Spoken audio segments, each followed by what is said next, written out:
For your tutorials this week, we are primarily going to be focusing on the leg series, aka the squat series, talking about proper squat form, how to make sure that you're not feeling it in your lower back, and how to get up on the tippy toe. Then I'm going to touch on the lunge series, specifically just a little bit of that form of kind of lifting the hip to make sure that we all understand what's going on. So let's do it.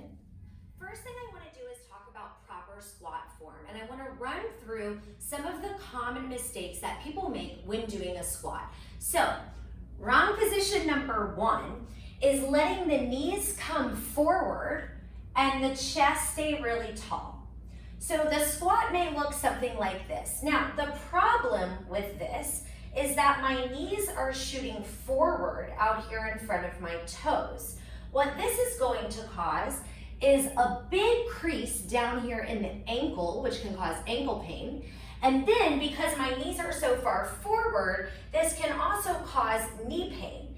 Now, in this position, I'm able to keep my chest really tall. Ooh, this position hurts, which is then putting a pretty big dip in my lower back, and then I may get some lower back pain. So this is a common mistake number one, and right here I'm going to fix it into proper squat form. I'm going to shift weight back to my heels. I'm going to shift my knees back. I'm going to stick my tush out a little. That's going to alleviate that big arch in my spine, so now I'm holding more of a neutral spine, and this is where I want to be. Okay, another common squat mistake has to do with going too low. So when we go too low, like we're often told to do in fitness classes, we end up going past our range of motion and we get into a spot in the legs where we don't want to be, which is up here on the top of the quad into the hip flexor. See, when I go super low, my butt, this is going to sound weird, okay, but stay with me. My butt cheeks are basically opening up back this way, and then my low belly is falling, and all of the weight is being caught right up in here. So what I'm gonna start to feel is like a lot of hip flexor, a lot of heat in the quads. You're probably gonna feel some knee pain, and because you're down so low, the lower back is going to try to take over because it's like, hey, why am I in this weird position? It's gonna start gripping because it really wants you to be up here a little bit higher. So when you do a squat, there's a glute engagement that happens, okay? This is an opposition exercise. Basically, I want to think about narrowing my sit bones closer toward one another and then trying to keep that as I squat down. So I'm thinking that, yes, I'm pushing my hips back, but the sit bones are still narrowing toward one another, as opposed to pushing my hips back and letting everything open up and sinking way down here, right?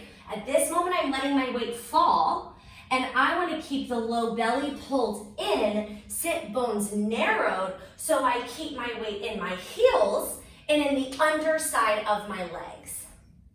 The third thing I want to talk about is your spine, okay? So the natural spine contains a curvature, right? If you think about like a skeleton hanging in a doctor's office, the lower back does have a nice natural curve. We call that neutral spine. If I come all the way in like this, I'm in tuck spine, and if I go all the way back like this, I'm in an arch spine, okay? So we always want to be trying to find that neutral position no matter what we're doing. And if you take Become, you know that at the end of every single routine, we work on neutral spine. Okay, now we're going to apply neutral spine into the squat.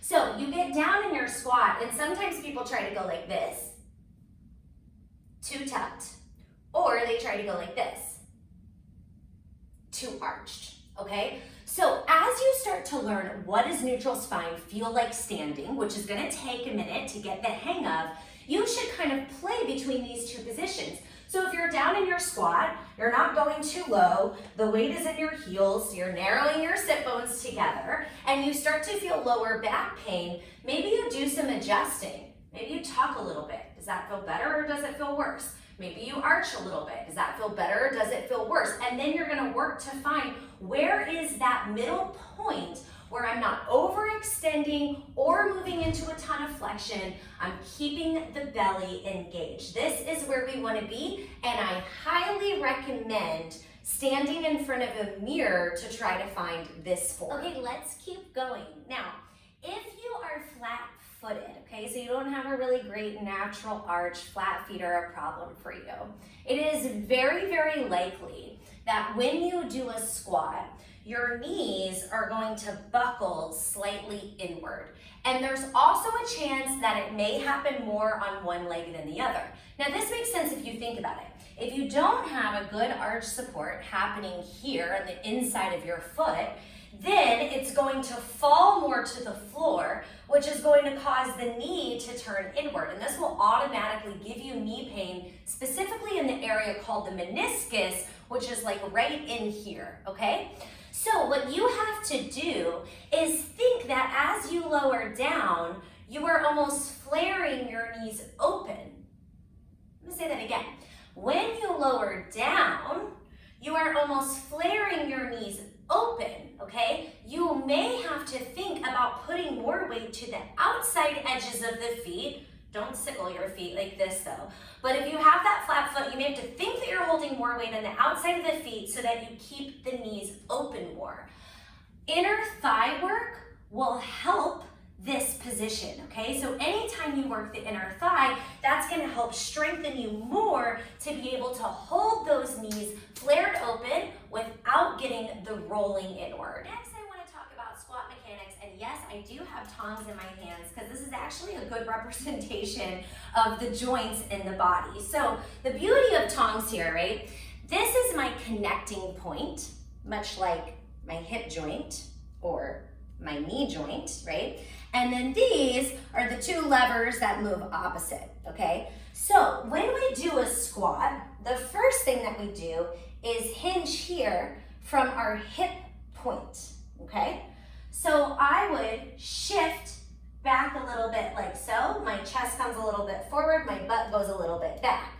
Now our next lever is going to be down here at the knee. So now I'm going to hinge from my knee to press myself back, right? That's this lever that's moving.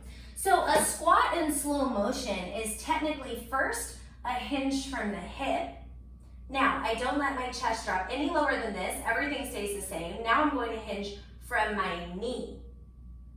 Let me show you the wrong way. We could possibly go hip and then knee. See how when I bent my knee, I really, really drop my chest? We don't want to do that. We want to find first, hip point pushes back. Second, knee point is going to take that little bend. If you are working to add arms to your squat, the entire form definitely gets more challenging. And this is where a lot of lower back pain comes into play. So if I do a squat and I work to either reach my arms forward or even overhead, I've added all of this extension from the upper body. It's almost like I became much taller or something, okay? And what that can do is put more strain on the lower back. So if you're doing a squat and you're like, I feel it great, and then you add some sort of arms and suddenly it starts to move into your lower back, this is a sure sign that you need to either delete the arms or you need to cut the arms in half. Okay, and if you right now go into a squat and you do this, you reach your arms forward, it will feel different. You lift your arms overhead, it will feel much, much different. So do not be afraid to keep the hands a little lower. A good rule of thumb is fingers below the shoulders in order to help alleviate any extra sensation in the lower back. Now that we have all of that squat form in mind, let's think about how this applies to this week's routine when I'm asking you to pop up a heel, okay? So in this week's routine, one of the reasons you like the addition of this heel pop is because the majority of us really, really need to be practicing footwork, right? Either we have a flat foot, we're weaker in the ankles, we need to strengthen up this muscle. Please do not forget, your feet are muscles, your ankles are muscles. They have to be worked and they have to be strengthened. So with the addition of the heel pop, I think that it's gonna be a lot easier to kind of arch and come up like this, which could give you some lower back pain, okay? So what we want to try to do is not make the heel lift so exhaustive, so big.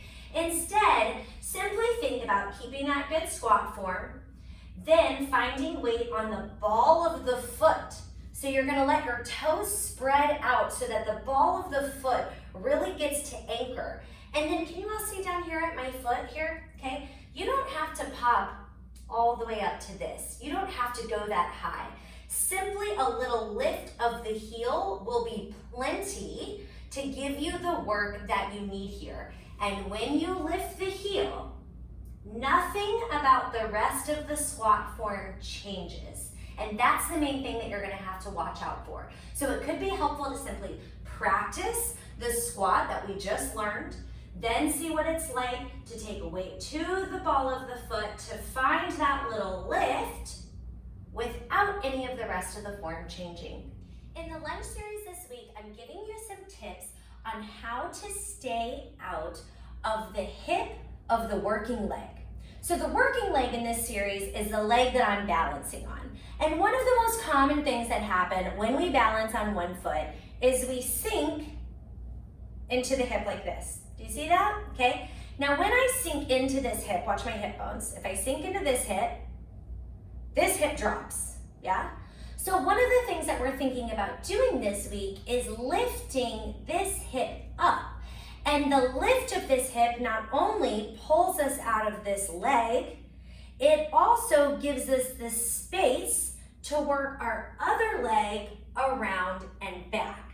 Now, I don't want this cue to confuse you because it's not so big of a lift that you're twisting or contorting your body into weird different shapes, okay? It's simply trying to even out those hips some. So right now, let me find my balance. Right now, I'm sinking here into this outer thigh. You'll get kind of a cramp right in here if you're doing it. At this moment, I'm going to lift this hip. I'm using this oblique. That is going to pull me out of this leg, which is going to give me this space to circle it around and back. Does that make some sense, y'all? So just a little lift, a little oblique cinch to help get you out of that working leg, so that way you have room to spin around and land.